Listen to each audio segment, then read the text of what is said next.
Hey, it's Coach MK. We are going to be doing little live streams every day, super short. Don't ever worry about keeping up with anything. Just look for them.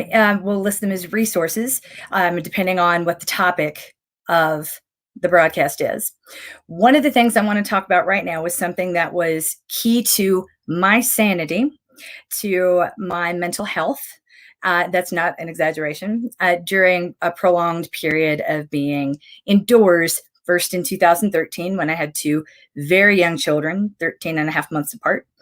And then later, when I found myself bedridden with a chronic autoimmune condition that could not be labeled, much less treated. The first thing that was recommended to me. I'm using different language than was used with me because I'm sure there are clinical terms for all of this, but they called it like a timeout spot. Now, I'm not a child, and I bristle at the notion that as a grown-up, I should have to take a timeout because it's the way we describe it is either in punishment or a child whose emotions are out of control. There's something very shaming about it that's never really jived with me. So yeah, we don't do timeouts in our house because I'm not about to pass that on to my kids. We phrase it differently and we approach it differently too. So in order to do this though, in most classrooms will have like a calm spot, a quiet spot. I prefer that language. That's how I discuss it with my children. At the same time, as a grown-up, I prefer to think of it as my nest. I'm going to escape to my nest. I'm going to hang out in my nest. Now, the key to the nest is, number one, it's a spot that I enjoy. You don't have to defend it or explain it or reason. It doesn't have to be perfect, but it needs to be just a spot that is out of the way, preferably, ideally, that brings you a little bit of calm and a little bit of happy. And it's the first thing I think of when I'm overwhelmed and everyone's at home, or when I'm overwhelmed in general and need to start trying to assert a little more control over those emotions. Then the first thing I do is I go to my nest, and I'm about to show you what mine looks like. It's not what you would expect. But not coincidentally, my nest does allow me to hide from my family. This is it right here. This is where we sleep.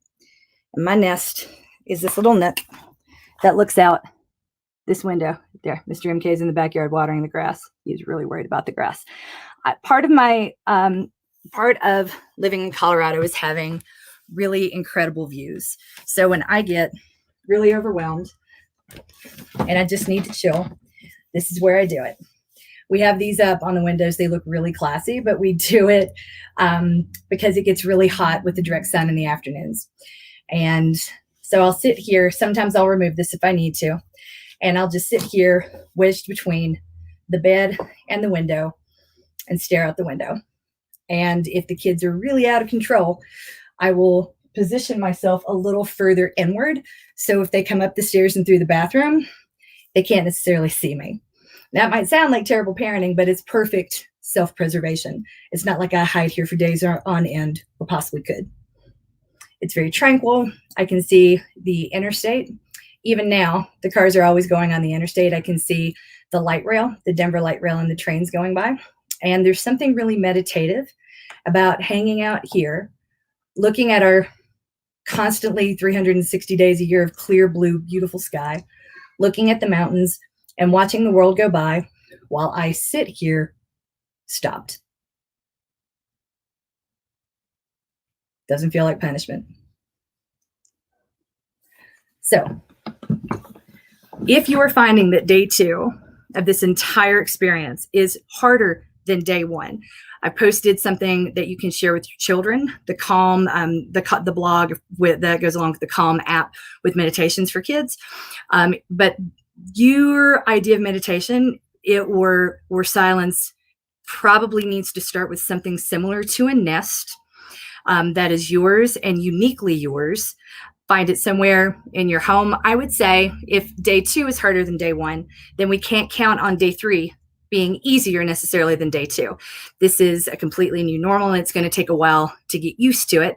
So the one constant that we can have through it all, maybe you don't have the wherewithal to go for a run, maybe you don't have the wherewithal to go for a walk, maybe you don't even have the brain space, but I would say can't hurt to go ahead and identify your spot, your nest in your house, and make a point when you find your heart rate rising, when you find yourself like, bah, when you just need a minute, take a minute in your nest. There you go. You're coached, you're loved. We're a Quaranteam, and we're going to win at life. And if you want to, feel free to take a picture and show us your nest, unless you just really want to keep that to yourself.